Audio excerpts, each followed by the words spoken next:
नमस्कार, मी हर्षाली.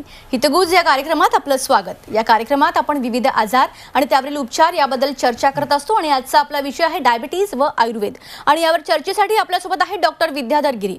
नमस्कार डॉक्टर, स्वागत आहे तुमचं. नमस्कार. डॉक्टर विद्याधर गिरी 15 वर्षांपासून औषधमुक्त जीवनावर कार्य करत आहेत.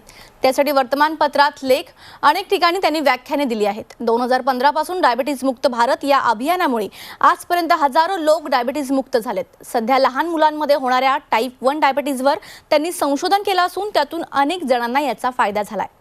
हृदयविकार, kidney, thyroid, cancer, PCOS, infertility, संधिवात इत्यादी बऱ्या न होणाऱ्या आजारांवर विशेष संशोधन यांनी केले आणि अशा अनेक रुग्णांना औषधमुक्त जीवनाचा लाभ त्यांनी करून दिला. महाराष्ट्रातील पहिले 100 बेडचे आयुर्वेदिक व मॉडर्न उपचार असलेले इंटिग्रेटेड हॉस्पिटल आहे, जिथे डायलिसिस, ICU, ऑपरेशन थिएटर इत्यादी सर्व आधुनिक सुविधा उपलब्ध असून या ठिकाणी सर्व प्रकारांच्या आजारांसाठी आधुनिक आयुर्वेदिक उपचार केले जातात आणि यासाठी मेडिक्लेमचा फायदा सुद्धा मिळतो. औषधमुक्त जीवन कसं साध्य करावं आणि आयुर्वेदातील ॲडव्हान्स उपचाराबद्दल जाणून घेण्यासाठी डॉक्टर विद्याधर गिरी त्यांच्या YouTube चॅनलला सबस्क्राईब करा. त्यावर अनेक विषयांचे व्हिडिओ आणि लाईव्ह वेबिनार असतात. तर डॉक्टर, सुरुवातीलाच आता डायबिटीजवर उपचारासाठी आजकाल लोकांचा आयुर्वेदिक हा कल वाढलेला आहे. म्हणजे आयुर्वेदिक उपचार घेण्यासाठी ते जास्त इंटरेस्टेड असतात. तर याच्या मागचं काय कारण आहे? आता 14 नोव्हेंबर हा जागतिक मधुमेह दिन मनवला जातो. आता ह्या वेळेला जर का बघितलं तर म्हणजे 20 पटीनी म्हणजे डायबेटिक रेटानोपॅथीचे अंधत्वाचं प्रमाण वाढलेलं आहे, न्यूरोपॅथीचं प्रमाण वाढलेलं आहे, किडनी फेल्युअरचं प्रमाण वाढलेलं आहे, इव्हन आजकाल लिव्हर ट्रान्सप्लांटचं प्रमाणसुद्धा वाढलेलं आहे. आणि त्याच्यानंतर डायबिटीसमध्ये बघितलं तर दिवसेंदिवस त्याचं पर्सेंटेज वाढत चाललेलं आहे. म्हणजे डायबिटीस ही आता एक महामारी निर्माण झालेली आहे असं म्हणजे एकूण जागतिक जी काही आरोग्य संघटना आहे किंवा वर्ल्ड हेल्थ ऑर्गनायझेशनचं म्हणणं आहे. म्हणजे आता ह्याला नक्की प्रगती म्हणायचं का? म्हणजे भरपूर डॉक्टर्स आहेत, भरपूर इक्विपमेंट्स आहेत, भरपूर हॉस्पिटल्स आहेत आणि आजारसुद्धा वाढत आहेत, बरोबर ना? ह्याला नक्की आपण प्रगती म्हणायचं का? हा सगळ्यात मोठा याच्यामध्ये पार्ट निर्माण होतो. म्हणजे खरं असं कसं आहे की बाबा मागच्या वर्षी 28% प्रमाण होतं, यावर्षी ते 20% झालं, पुढच्या वर्षी ते 15% झालं. हॉस्पिटलची रिक्वायरमेंट कमी झाली, लोकांना आरोग्य चांगलं मिळालं. असं जर का आपण म्हटलं तर नक्कीच वैद्यकीय क्षेत्राची प्रगती झाली असं आपण मान्य करू. परंतु तसं काही होताना दिसत नाही. उलटं आजकाल डायबिटीसमधले कॉम्प्लिकेशन्स म्हणजे पूर्वीच्या काळी तरी म्हणजे फक्त 1-2 गोळ्यांवर मॅनेज होणारा डायबिटीस आता इंजेक्शनवर सुद्धा येतो आणि त्याच्यानंतर म्हणजे डोळे जाणं किंवा अंधत्व येणं, पाय कापावं लागणं, किडनी लिव्हर फेल होणं इत्यादी प्रॉब्लेम्स इतके प्रमाणात वाढायला लागलेत की आता औषधं घेऊन सुद्धा काही फायदा होत नाही, लोकांच्या लक्षात यायला लागले. मग आता आयुर्वेदाचं याच्याबद्दल काय म्हणणं आहे? म्हणजे कसं येतं ना की खरं असं की रक्तातली साखर वाढणं म्हणजे डायबिटीस आणि ती कमी करणं म्हणजे डायबिटीस मॅनेज करणं हे कुठेतरी म्हणजे चुकीचं आहे, बरोबर ना? म्हणजे इव्हन म्हणजे डायबिटीस हा साखर म्हणजे रक्तातल्या साखरेमुळे होत नाही किंवा रक्तातली साखर एक लक्षण आहे, हे सुद्धा हल्ली संशोधनाने सिद्ध झाले. म्हणजे ही साखर का वाढली हे बघणं गरजेचं आहे. जर का आयुर्वेदाचं म्हणणं बघायला गेलं तर आयुर्वेद काय म्हणणार की तुम्ही काही खाल्ल्यानंतर शरीराने तेवढंच ॲक्सेप्ट केलं पाहिजे जेवढी तुमची गरज आहे. आणि आपण बघतो की आपण काही चरत असतो आणि तरीसुद्धा आपल्या शरीर बॅलन्स राहतं, काही प्रॉब्लेम येत नाही. इव्हन म्हणजे जे नॉन डायबेटिक असतात त्यांनी किती गोड खाल्लं तरी त्यांची साखर वाढत नाही, कारण त्यांचा हा जो यज्ञ आहे किंवा ज्याला आपण जठराग्नी म्हणतो तो तेवढीच साखर आतमध्ये येऊ देतो जेवढी त्याची गरज आहे. परंतु एखाद्याच्या बाबतीत हा जर का जठराग्नी बिघडला म्हणजे डायबिटीस पेशंटच्या बाबतीत जर का बघितला, हा जठराग्नी बिघडतो आणि एक्स्ट्रा साखर तुमच्या शरीरात येते आणि मग ती एक्स्ट्रा आलेली साखर शरीरसुद्धा घ्यायला नकार देतं. कारण बघा ना, आपण एक्स्ट्रा जेवण दिलं, जेवल्यावर तुम्हाला खा म्हणलं तर खाणार नाही आपण. त्या पद्धतीने शरीराची गरज संपल्यानंतर शरीर म्हणणार आता आम्हाला नको एक्स्ट्रा आणि मग ती साखर रक्तात राहते, त्याला तुम्ही डायबिटीस म्हणणार. आणि ही नको असलेली साखर तुम्ही परत औषधांनी जर का शरीरात भरायला सुरुवात केली तर ती शरीरात साठत जाणार आहे आणि ती शरीरात जर का साठत जायला लागली तर मग हळूहळू शरीरातले म्हणजे जे काही सेफ पॉकेट संपायला लागले तर शरीर विरोध करेल आणि तुम्ही काय करणार, गोळ्या घेऊन जबरदस्ती साखर दाबून भरणार आणि शरीर विरोध केलं की गोळ्या वाढवणार. आणि असं करत करत मग गोळ्यांचं प्रमाण वाढत जातं. एक वेळ अशी येते की शरीरात साठवायला जागाच नाही. मग अशा वेळेला शरीर काय करतं, म्हणजे नवीन साखर घेण्यासाठी इन्सुलिनच म्हणजे प्रॉपर येत नाही आणि मग त्याच्यामुळे तुम्ही वरून इन्सुलिन चालू करताय. म्हणजे तुम्ही अगेन्स्ट नेचर गेल्यानंतर कधी ना कधी त्याचे परिणाम भोगायला लागणार आणि त्या पद्धतीने मग एक ऑर्गन फेल्युअरला जायला सुरुवात होते. तर आयुर्वेदामध्ये मात्र प्रॉपर उपाय केला जातो की बाबा हे म्हणजे साखर जर का वाढते तर हा अग्नी कुठे बिघडला आहे. म्हणजे हे डायजेशन नुसतं पोटातलं डायजेशन नसून म्हणजे तुमचं जे काही म्हणजे अन्नरस आहे त्याचं रसधातूत रूपांतर होणार आहे, रसाचं रक्तात होणार आहे, रक्ताचं मांसात होणार आहे, मांसाचं मेदामध्ये अस्थि, मज्जा, शुक्र आणि ह्या प्रत्येक कन्व्हर्जनसाठी शुक्र लागणार आहे, अग्नी लागणार आहे आणि हे कन्व्हर्जन कुठेतरी बिघडलं तर तुमच्या रक्तामध्ये साखर वाढणार आहे. तर त्याचं एक म्हणजे योग्य डायग्नोसिस करून जर का उपाय केले गेले तरच आपल्याला काय करता येतो, डायबिटीज बरा करता येतो. अन्यथा नुसती साखर कमी करत राहिलं तर मात्र भविष्यामध्ये जाऊन ऑर्गन फेल्युअरशिवाय दुसरं काही हाताला लागत नाही. त्यामुळे जर का म्हणजे म्हणतो ना की डायबिटीजमध्ये जर का काही कॉम्प्लिकेशन्स नाही येता 100 वर्ष चांगलं जगायचं असेल तर आयुर्वेद मॅनेजमेंटला पर्याय नाही आहे. बरोबर. म्हणूनच आजकाल लोकांचा याकडे कल जास्त वाढलेला दिसतोय. तर 25 वर्षांपासून डायबिटीज असलेला व इन्शुलिन घेणारा पेशंट 2 महिन्यात औषधमुक्त कसा झाला त्याचा अनुभव आपण ऐकूयात. माझं नाव नंदकुमार मुद्दियार आहे. वय 64 आहे. मला 25 ते 30 वर्षापासून डायबिटीज आहे. इन्शुलिनचं काउंटिंग 30 करून गेलं. मी डॉक्टरपाशी आल्यानंतर इन्शुलिन 2 महिन्यात बंद केले त्यांनी आणि ॲलोपॅथिकच्या सर्व गोळ्या बंद केली. बीपीची गेली, रक्तपातळाची बंद केली. तर फक्त डॉक्टरांची दवाशी चालू. तर आत्ताच या पेशंटची प्रतिक्रिया आपण ऐकली, त्याचा अनुभव आपण ऐकला, त्याला कसा यामुळे फरक पडला. तर डॉक्टर, डायबिटीजच्या रुग्णांमध्ये मोस्टली आता अंधत्वाचा समस्या ही दिसून येते, तर त्याच्यामागे नेमकं काय कारण असू शकतं? आता बेसिकली असं होत नाही की डायरेक्टली अंधत्व आलेलं आहे, बरोबर ना. पहिल्यांदा काही साईन्स येतात, म्हणजे पहिल्यांदा तुम्हाला धुरकट दिसायला लागतं किंवा दिसायला प्रॉब्लेम होतो, डोळे दुखतात, ड्रायनेस येतो, हीट वाढायला लागते, डोळ्यामध्ये रक्त उतरल्यासारखं वाटतं. पण या सगळ्याला जर का त्या माणसाला डायबिटीस असेल तर हे डायबिटीसमुळे होते. मग ते शुगर कंट्रोल करायच्या मागे लागतात. पण ॲक्च्युली त्यावेळेला शुगर त्याची कंट्रोल असते, तुम्ही आणखीन काय कंट्रोल करणार. म्हणजे शुगर जर का कंट्रोल असून जर का तुम्हाला जर का डोळ्यांचे प्रॉब्लेम येत असेल तर मग तुम्ही कंट्रोल करण्याचा काय फायदा, हा सगळ्यात विचार करण्याचा भाग इथे निर्माण होतो. आता आयुर्वेदाचं याच्याबद्दल काय म्हणणं आहे तर आपलं जे काही सगळं मशीन आहे हे सगळं मधल्या भागामध्ये आपलं. आणि मग ह्या ठिकाणी जर का म्हणजे ज्या वेळेला गोळ्यांचा अतिरेक व्हायला लागतो, म्हणजे असंही कुठल्याही कारणाने जर का पित्त वाढायला लागलं शरीरामध्ये किंवा हीट वाढायला लागली, आम्ही म्हणतो बरोबर ना, हीट वाढायला लागली तर शरीर तो ह्याच्यावर ते पित्त जाऊ देणार नाही. परंतु जर का शरीराला ते अनकंट्रोल झालं आणि म्हणजे आता डायबिटीसच्या बाबतीत आपण बघतो की गोळ्यांचा एवढा अतिरेक झालेला असतो, म्हणजे असं काही लगेच होत नाही. ज्यांना बऱ्याच प्रकारच्या गोळ्या चालू असतात त्यावेळेला म्हणजे त्या गोळ्या शरीर ॲक्सेप्ट करायला तयार नसतं. संशोधनाने हे सिद्ध झाले आणि म्हणून मग पहिल्यांदा ॲसिडिटी वाढून ते जाळायला बघतं आणि मग ती ॲसिडिटीची हीट एवढी वाढते की ती तुमच्या म्हणजे वरती जायला सुरुवात होते आणि मग तुमचा जो काही रेटायना असतो, बरोबर ना, त्याला जो काही रक्तपुरवठा असतो त्या रक्तवाहिन्या ह्या गरमीमुळे काय व्हायला लागतात, खराब व्हायला सुरुवात होते. आणि मग ह्या रक्तवाहिन्या जर का या गरमीमुळे खराब व्हायला सुरुवात झाली तर मग त्याच्यामुळे तुम्हाला दिसायला बरं होणं किंवा डोळे दुखणं किंवा म्हणजे त्या ठिकाणी लालसरपणा येणं ह्या गोष्टी चालू होतात. पण आपण नुसतं शुगर करत त्याला कंट्रोल करायच्या मागे लागतो, मूळ कारण तर काही बघत नाही. आणि मग शेवटी काय केलं जातं की त्या हीटमुळे त्या रक्तवाहिन्या फुटायची पाळी येते. मग अशा वेळेला काय केलं जातं, अँटीवेजेफची इंजेक्शन्स किंवा लेझर ट्रीटमेंट देऊन जिथे ते फुटणार आहे तिथे काय केलं जातं, सॉल्डर केलं जातं. अरे पण तुम्ही जर का मूळ कारण हीट जर का दूर केली नाही तर मग एका ठिकाणी सॉल्डर केलं तर दुसरीकडून फुटायला येतं, दुसरीकडून फुटायला आलं की तिसरीकडे सॉल्डर केलं आणि मग दर महिन्याला इंजेक्शन्स किंवा ते लेझर ट्रीटमेंट्स करत राहावं लागतं आणि त्यातून अंधत्व येतं. परंतु तेच जर का ही हीट जर का वाढलेली आहे, मग त्याला जर का गोळ्या कारणीभूत असतील, औषधं कारणीभूत असतील तर औषधमुक्त जीवनाकडे त्याला घेऊन गेलं पाहिजे आणि नॅचरली शुगर कंट्रोल केली गेली पाहिजे. आणि त्याच्यानंतर त्याच्या शरीरातली जर का ही हीट कमी केली, बरोबर, प्रॉपर त्याला जर का पंचकर्म ट्रीटमेंट दिले, आयुर्वेदामध्ये नेत्रबस्ती सांगितलेलं आहे, नेत्रबस्तीसारखे उपचार दिले, तिथे जे काही जमा झालेले टॉक्झिन्स आहेत ते काढण्यासाठी आम्ही जळूसुद्धा लावतो ज्याला रक्तमोक्षण म्हणतात. आणि रक्तमोक्षणसारखे जर का म्हणजे उपाय जर का दिले आणि मूळ कारणावर जर का उपचार केले तर त्याचं अंधत्व तुम्हाला काय करता येतं, रोखता येतं. आणि अशा प्रकारे अनेक म्हणजे जवळजवळ म्हणजे काय म्हणतो की हजारो रुग्णांवर आम्ही उपचार केलेले आहेत. कारण आजकाल म्हणजे अंधत्व म्हणजे काय म्हणतो की डोळ्याच्या समस्या डायबिटीसमध्ये एवढ्या वाढल्यात आणि आता म्हणजे रिसर्चमध्ये पण सांगितलं, आता 14 तारखेला वर्ल्ड डायबिटिक डे झाला त्यामध्ये, त्यामुळे इतके पेशंट्स आमच्याकडे येतात आणि हजारो लोकांना आम्ही काय केलं, त्यांचं विजन वाचवलेलं आहे. त्यामुळे तुम्हाला जर का अंधत्व येऊ नये असं वाटत असेल तर मग डायबिटीसमध्ये म्हणा किंवा न्यूरोपॅथीमध्ये म्हणा, बरोबर ना, रेटिनोपॅथीमध्ये म्हणा, तुम्हाला आयुर्वेदच ट्रीटमेंट घ्यायला पाहिजे. आणि जर का आयुर्वेद ट्रीटमेंट घेतली तरच तुम्ही विजन वाचू शकाल, अन्यथा टेम्पररी उपचाराने काही फायदा होणार नाही आहे. बरोबर.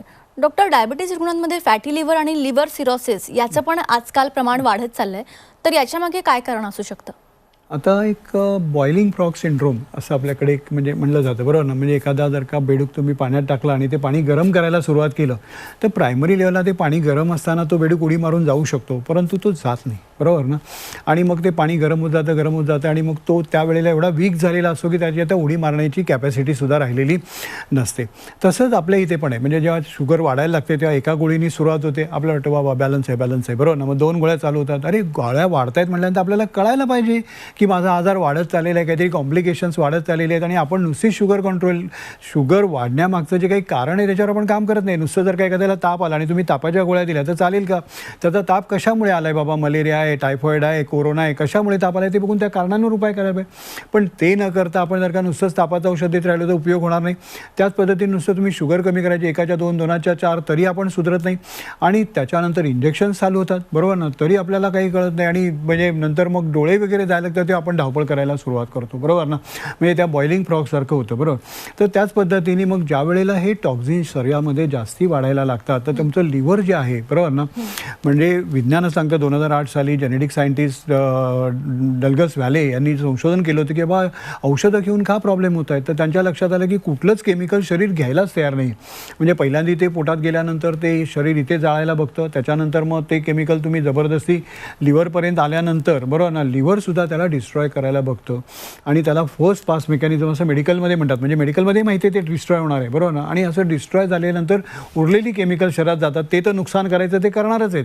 परंतु हे डिस्ट्रॉय करून करून लिव्हरसुद्धा काय व्हायला लागतं, सिरोसिसमध्ये जायला लागतं आणि मग लिव्हर म्हणजे म्हणतो ना की पहिल्यांदा फॅटी लिव्हर होतं आपण, म्हणजे पहिल्यांदा लोक सोनोग्राफी करतात, डायबेटिक पेशंट त्यांना दिसतं फॅटी लिव्हर झालेलं आहे तरी आपले शांत राहतात. ग्रेड 1 झाले, ग्रेड 2 झाले, ग्रेड 3 झाले आणि मग नंतर ते सिरोसिस झाल्यानंतर आता ते पाणी व्हायला लागल्यावर आता मग म्हणतात की आता मॉडर्नमध्ये म्हणतात आता आमच्याकडे काही उपाय नाही तर लिव्हर ट्रान्सप्लांट करा आणि मग त्याच्यासाठी 25-30 लाख रुपये नसतात आणि मग आम्ही आयुर्वेदाकडे येतात. त्यामुळे त्या बॉइलिंग फ्रॉगसारखं करण्यापेक्षा सुद्धा तुम्ही प्रायमरी लेवलला जर का आयुर्वेदाकडे आला तर या गोष्टी नक्कीच तुम्हाला टाळता येतील. नाहीतर औषध म्हणजे लिव्हर फेल होण्यासाठी मला तरी वाटतं की म्हणजे आधी तर अल्कोहोलिक लिव्हर सिरोसिस होता, आता नॉन अल्कोहोलिक म्हणतात, त्याला मेडिसिनल लिव्हर सिरोसिस म्हणलं गेलं पाहिजे. म्हणजे मग लोक औषधं खाण्यापासून परावृत्त होतील बरोबर ना. त्यामुळे तुम्ही म्हणतो ना की 6 महिन्यापेक्षा जास्ती औषधं खात असाल तर तुमचं लिव्हर कधी फेल होईल याची गॅरंटी नाही. त्यामुळे औषधांचा अतिरेक हा टाळला पाहिजे. मग तो कुठल्याही आजारांसाठी असेल आणि लॉंग टर्म चालणारा आजार असेल तर आयुर्वेदिकच उपचार घेतले गेले पाहिजेत, कारण त्याची साईड इफेक्ट्स नाही आहेत. बरोबर. आता डॉक्टर, डायबिटीज रुग्णांमध्ये किडनी फेल होण्याचं प्रमाण पण वाढत जाताना दिसतंय, तर त्याच्यामागे काय कारण असू शकतं? आता कसं होतं माहिती आहे का, मी तुम्हाला म्हणलं की किडनी फेल केव्हा होणार आहे, ज्या वेळेला शरीरामध्ये टॉक्झिक लेवल फार वाढेल बरोबर आहे ना. म्हणजे याच्यासाठी सुद्धा म्हणजे आता तुम्ही ज्या वेळेला अनेक प्रकारची औषधं ज्या वेळेला घेतात शरीरामध्ये हीट वाढलेली असते, ॲसिडिटी वाढलेली असते. म्हणजे जर का एकूणच बघितलं रेटायनोपॅथी म्हणा किंवा न्यूरोपॅथी म्हणा किंवा तुमची किडनी फेल्युअर म्हणा, या सगळ्यासाठी एकच कारण आहे, त्या म्हणजे तुमच्या रक्तवाहिन्या खराब होणं. म्हणजे आता होतं कसं की हे जर का म्हणजे डायबिटीसमुळे झालं किंवा म्हणजे हार्ट म्हणजे त्याला प्रॉब्लेम असेल तर त्याला हार्ट अटॅकमुळे झालं किंवा ब्लड प्रेशरमुळे झालं किंवा म्हणजे आणखीन म्हणजे पेन किलर खात असेल तर त्याच्यामुळे झालं असं म्हणण्यापेक्षा मूळ झालं काय हे बघणं गरजेचं असतं. म्हणजे तुम्ही कुठली गोळी खाता, मग त्यावेळेला मी तुम्हाला सांगितलं की शरीर त्याला जाळायचा प्रयत्न करतं म्हणून ॲसिडिटी वाढते, म्हणून तर आपल्याला कुठल्याही गोळीबरोबर ॲसिडिटीची गोळी खावी लागते. परंतु हे जे गरम रक्त जे आहे म्हणजे हे ॲसिड जर का तुमच्या रक्तामध्ये पचलं गेलं तर मात्र तुमची जी रक्तवाहिनी आहे बरोबर आहे ना, ही रक्तवाहिनी काय होते, जाळायला सुरुवात होईल आणि ही रक्तवाहिनी जर का जळायला सुरुवात झाली तर शरीर वाचवेल आणि मग तिथे कोलेस्ट्रॉलची लेअर तयार व्हायला सुरुवात होते. मग एक लेअर तयार झाला, मग त्याच्या तो जळला, दुसरा, तिसरा, असं करत करत मग तिथे ब्लॉकेज व्हायला लागतात आणि किडनीला होणारा जर का ब्लड सप्लाय जो आहे तो जर का कमी व्हायला लागला तर मग किडनी श्रिंक होण्याची शक्यता असते. किंवा जर का हे म्हणजे म्हणतो ना की रक्तातलं टेम्परेचर म्हणजे वाढायला लागलं किंवा रक्तामध्ये ॲसिडिटी वाढायला लागली तर तुमची प्रोटीन मेटाबॉलिझम बिघडते आणि प्रोटीन मेटाबॉलिझम बिघडल्यानंतर तुमचं क्रिएटिनिन लेवल वाढायला सुरुवात होते. कारण प्रोटीन प्रॉपरली पचलं नाही तर क्रिएटिनिनमध्ये रूपांतर होणार आहे आणि मग क्रिएटिन आणि युरिक ॲसिड वाढायला लागतं आणि मग लगेच त्याला किडनी फेल म्हणायला सुरुवात करतात. अरे खरं असेल तुम्हाला युरिन होते म्हटल्यानंतर किडनी फेल असेलच कशी बरोबर ना. मग अशा वेळेला बाबा क्रिएटिनिन वाढलं तर मग बाबा शरीरामध्ये हीट कुठे वाढलेली आहे, पित्ताचं प्रमाण कुठे जास्त झालं आहे ते कंट्रोल केलं तर तुम्हाला क्रिएटिनिन लेवल कमी करता येईल. पण तिथेही आपण थांबत नाही आणि नंतर मग ती हीट ज्या वेळेला किडनी सहन करू शकत नाही आणि मग त्याला किडनी पॅरेनकायमल डिसीज. आता पॅरेनकायमल डिसीज म्हणजे काय की त्या गरम रक्तामुळे किंवा ॲसिडिटीमुळे ज्या किडनीला ते सूज येते आतमध्ये बरोबर की नाही, तर त्याला किडनी पॅरेनकायमल डिसीज वगैरे तुम्ही म्हणणार. पण जर का हे वातावरण रिव्हर्स केलं आणि त्याला किडनी फेल असं आम्ही म्हणतच नाही, कारण किडनी शटडाऊन होते.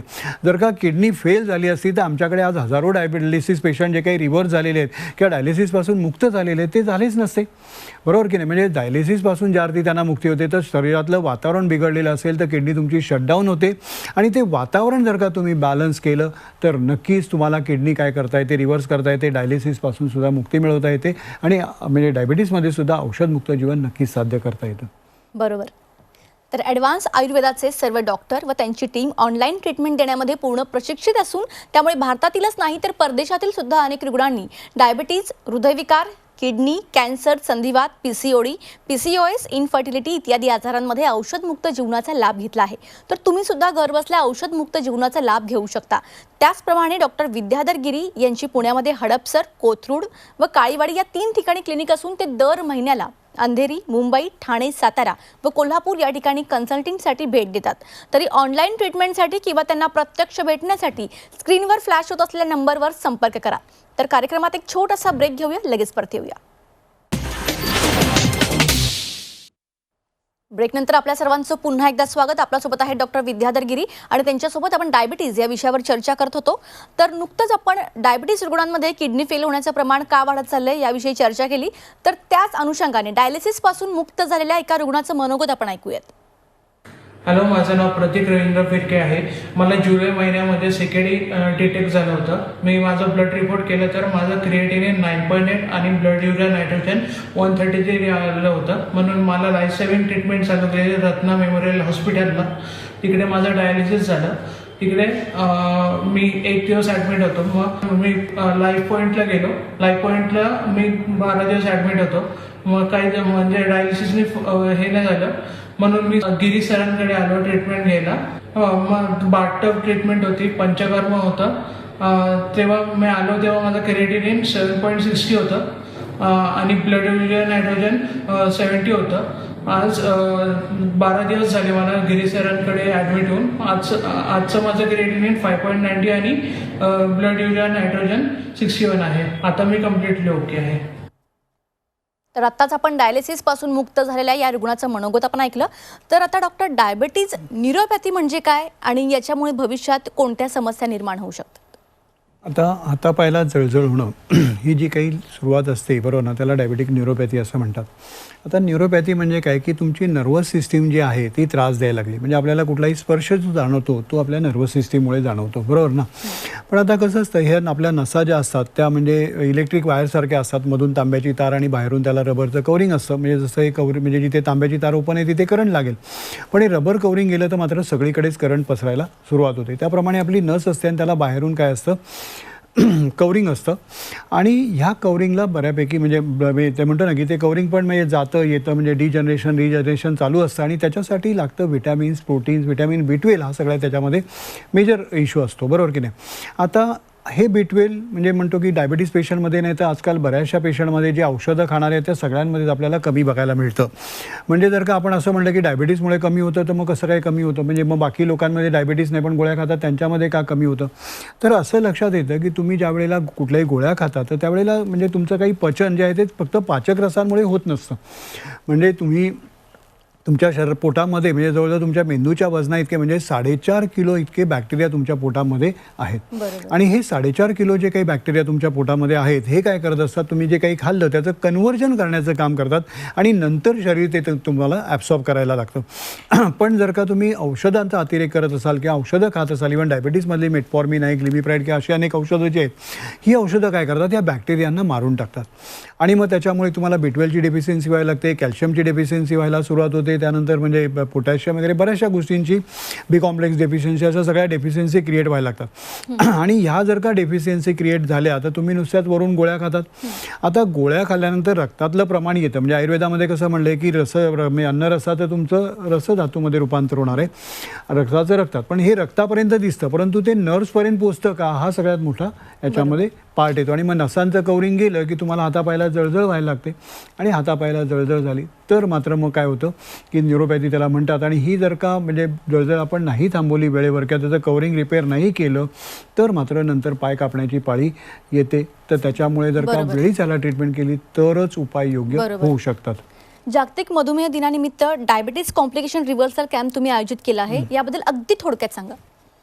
खरं वास्तविक म्हणजे म्हणतो ना की हे सगळे जे काही प्रॉब्लेम्स आहेत ते शरीरामधले धातू बिघडल्यामुळे होत असतात किंवा शरीरामध्ये आपण काय म्हणतो की अनेक गोष्टी डिजनरेट झालेल्या असतात त्याच्यामुळे होत असतात आणि सगळ्याला कारणीभूत असतात त्या म्हणजे रक्तवाहिन्या. आणि ह्या रक्तवाहिन्या नॉर्मल करण्यासाठी जर का आपण योग्य आयुर्वेदिक ट्रीटमेंट दिली मग त्यामध्ये तुम्ही घरी राहून पण घेऊ शकता किंवा जर का गरज असेल तर आमच्या हॉस्पिटलला पण आम्ही ट्रीटमेंट देतो. आणि ह्या आता महिन्यामध्ये आम्ही मधुमेह दिवस असल्यामुळे आम्ही 20% कन्सेशन त्याच्यासाठी ठेवलेलं आहे. तर त्याचा नक्कीच सगळ्यांनी लाभ घ्यायला हरकत नाही आहे. बरोबर. तुम्ही या ठिकाणी आलात आणि खूप चांगली माहिती आमच्या प्रेक्षकांना दिली, त्यासाठी तुमचे धन्यवाद. नमस्कार. तर डायबिटीज आणि आयुर्वेद या विषयावर आपण सविस्तर चर्चा केली. डॉक्टर विद्याधर गिरी यांची पुण्यामध्ये हडपसर, कोथरूड, काळेवाडी या 3 ठिकाणी क्लिनिक असून ते दर महिन्याला अंधेरी, मुंबई, ठाणे, सातारा व कोल्हापूर या ठिकाणी कन्सल्टिंगसाठी भेट देतात. तरी ऑनलाईन ट्रीटमेंटसाठी किंवा त्यांना प्रत्यक्ष भेटण्यासाठी स्क्रीनवर फ्लॅश होत असलेल्या नंबरवर संपर्क करा. डॉक्टर विद्याधर गिरी या त्यांच्या यूट्यूब चॅनलला सबस्क्राईब करायला विसरू नका, कारण त्यावर व्हिडिओ आणि लाईव्ह वेबिनार असतात. तर कार्यक्रमात आता वेळ झाली इथेच थांबण्याची. ताज्या बातम्यांकरिता पाहत रहा C24 तास.